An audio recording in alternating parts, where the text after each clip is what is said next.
Movie शुरू होती है हेली नाम की एक लड़की को दिखाते हुए, जो कि जूम एप्लीकेशन में एक पर्सनल मीटिंग सेटअप कर रही थी। तब अचानक से उसको घर के अंदर से कुछ आवाज़ें आती है। जब वो चेक करने अंदर जाती है तब उसके क्लोजेट का दरवाज़ा अपने आप ही खुल जाता है, बट चेक करने पर अंदर कोई नहीं होता है। फिर उसको अपने खिड़की के बाहर कोई नॉक करने जैसा आवाज़ आता है। वहाँ जाने पर उसको जेमा दिखाई देती है, जो कि उसके पड़ोस में ही रहती थी। वो उसको जूम में ज्वाइन करने बोलती है। वो दोनों इस हफ्ते होने वाला सेऑन सेशन के बारे में बात कर रहे थे, जिसके ऊपर जेमा हेली को ये बोलती है कि उसने ये पहले कभी भी नहीं किया है। बट हेली बताती है उसने 2-3 बार ट्राई किया है एंड ये काफ़ी इंटरेस्टिंग है। फिर देखते ही देखते उन दोनों को उनके और 4 दोस्त भी ज्वाइन करते हैं, जिनका नाम होता है एमा, कैरोलाइन, रेडिना एंड टेडी। एमा बोलती है कि वो ये सेशन को लेकर थोड़ी नर्वस है एंड वो अपने फेस पर डिफरेंट घोस्ट फिल्टर्स यूज़ करके सबको डराने की कोशिश कर रही थी। कैरोलाइन अपने जूम के बैकग्राउंड में खुद की और एक प्री रिकॉर्डेड वीडियो प्ले कर दी ताकि उसे नर्वस या अकेली फील ना हो। रेडिना अपने बॉयफ्रेंड एलन को किचन से बाहर भेज देती है, जो कि किचन में कुछ काम कर रहा था। हम लोग देख पाते हैं कि इन दोनों के बीच में थोड़ी सी बहस हो जाती है। फिर हम लोग टेडी को देख पाते हैं, जो अपने रिच गर्लफ्रेंड जेनी के साथ एक पूल के साइड में चिल कर रहा होता है। वो ये लॉकडाउन के कारण अपने गर्लफ्रेंड के घर में ही फंस गया था। वो अपनी ग्रैंडमा का एक म्यूजिक बॉक्स दिखाता है, जो कि सच में काफ़ी स्पूकी था। फिर उन सब लोगों को सैलन नाम की एक महिला ज्वाइन करती है, जो कि वो मीडियम का काम करने वाली थी। वो बोलती है कि उसने पहले कभी भी ये सेशंस जूम पे या ऑनलाइन नहीं किया है। वो पहली बार ये सेशन लाइव कर रही थी। फिर वो सबको ये पूछती है कि सबके पास ट्रिगर ऑब्जेक्ट्स है कि नहीं। फिर सब लोग अपने अपना ट्रिगर ऑब्जेक्ट्स सैलेंट को दिखाते हैं। सैलेंट सबको सेशंस का रूल समझाती है, जैसे कि इस दौरान अगर उनको किसी भी प्रकार का नेम, फेस या इमेज दिमाग में आए तो उनको बोलना होगा।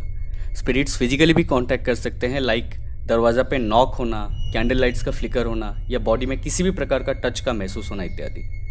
फिर वो बोलती है कि वो लोग थोड़ा सा कम प्रोटेक्टेड है क्योंकि ये सेशन ऑनलाइन हो रहा था। वो आत्माओं को रिस्पेक्ट करने की इम्पोर्टेंस समझाती है एंड बोलती है कि आत्माओं को कभी भी डिसरिस्पेक्ट नहीं करना चाहिए। फिर वो पूछती है कि कौन कौन ये सेशन में नर्वस है।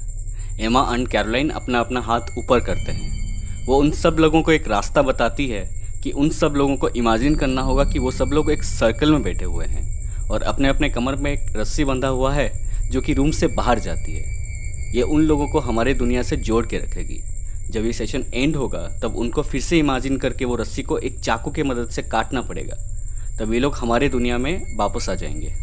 अब सब लोग अपने अपने कैंडल्स जला लेते हैं एंड रूम के लाइट्स भी बंद कर देते हैं। सैलेंट सबको आंख बंद करके इमेजिन करने बोलती है।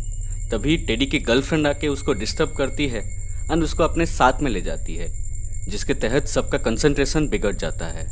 सैलेंट फिर से सबको आंख बंद करके फोकस करने बोलती है एंड पूछती है कि क्या यहाँ पे कोई स्पिरिट है, अगर कोई है तो नॉक करे।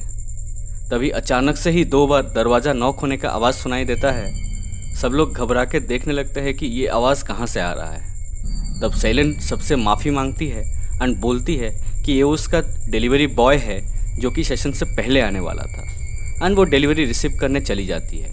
अब इसको देख के सब लोग उसका मजाक बनाने लगते हैं। फिर सैलेंट वापस आती है और सबको फिर से स्टार्ट करने बोलती है।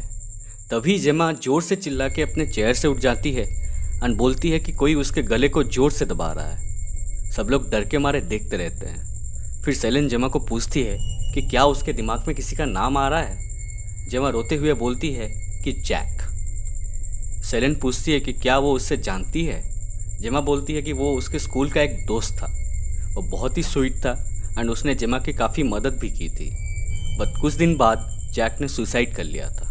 फिर सैलेंट कुछ बोलने जा ही रही थी, तब अचानक से ही उसके पीछे कुछ गिर जाता है एंड उसका कनेक्शन चला जाता है। अब सभी लोग जेमा का हालत देख के उसको पूछते हैं कि क्या वो ठीक है। तभी जेमा एकदम से ही हंस के बोलती है कि उसने तो ये प्रैंक किया था, असलियत में जैक नाम का कोई लड़का है ही नहीं। इसी बात पर हेली उसके ऊपर बहुत गुस्सा करती है और सब लोग एक वॉशरूम ब्रेक के लिए चले जाते हैं। ब्रेक से सब वापस आते हैं।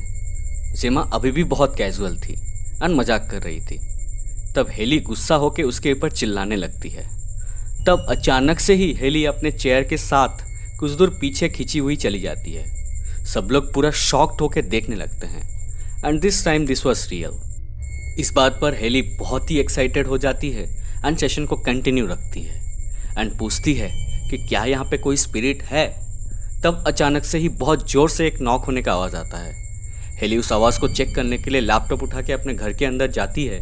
फिर अचानक से और एक आवाज़ आता है। हेली बोलती है कि ये आवाज़ उसके घर से नहीं आ रही है। ठीक से सुनने पर यह पता चलता है कि आवाज़ कैरोलाइन के घर से आ रही थी। कैरोलाइन सोचती है कि शायद उसके डैड वापस आ गए हैं। जब वो आवाज़ को चेक करने बाहर जाती है तो उसको उसके एटिक से कुछ आवाज़ें आती है। कैरोलाइन घबराते हुए एक सेल्फी स्टिक की मदद से एटिक में चेक करने जाती है एंड सबको कैमरा घुमा के पूरा एटिक दिखवाती है। जैसे ही वो कैमरा घुमाती है तब हम लोग वहाँ पे 2 पैर लटकते हुए देख पाते हैं। उसके सारे दोस्त उसे तुरंत ही नीचे आने बोलते हैं एंड सब लोग बहुत ही ज़्यादा डर जाते हैं। उसके बाद हेली अपने घर चेक करने के लिए रूम के अंदर जाती है। उसको रूम के अंदर कोई दिखता है। वो सबको दिखाने के लिए कोशिश करती है बट किसी को कुछ भी नहीं दिखता। फिर वो एक कैमरा निकाल के उसकी रूम का एक फ़ोटो लेती है एंड सबको दिखाती है। सभी लोग वो फ़ोटो देख के एकदम से ही डर जाते हैं। वो फ़ोटो में एक आदमी सीलिंग से लटका हुआ था और तभी एमा के सामने रखा हुआ एक वाइन ग्लास अचानक से ही टूट जाती है। वो बेचारी डर के मारे कुछ स्टेप्स पीछे चली जाती है। अब सब लोग हेली को सैलेंट को कॉल लगाने के लिए बोलते हैं। हेली सैलेंट से कॉल कनेक्ट करती है एंड पूरा घटना बोलती है। सैलेंट सबको शांत करती है एंड बोलती है कि ये एक एक्सपीरियंस था and nothing to worry about. फिर वो जेमा को जैक के बारे में पूछती है। जेमा उससे बोलती है कि उसने जो भी जैक के बारे में बोला था वो एक प्रैंक।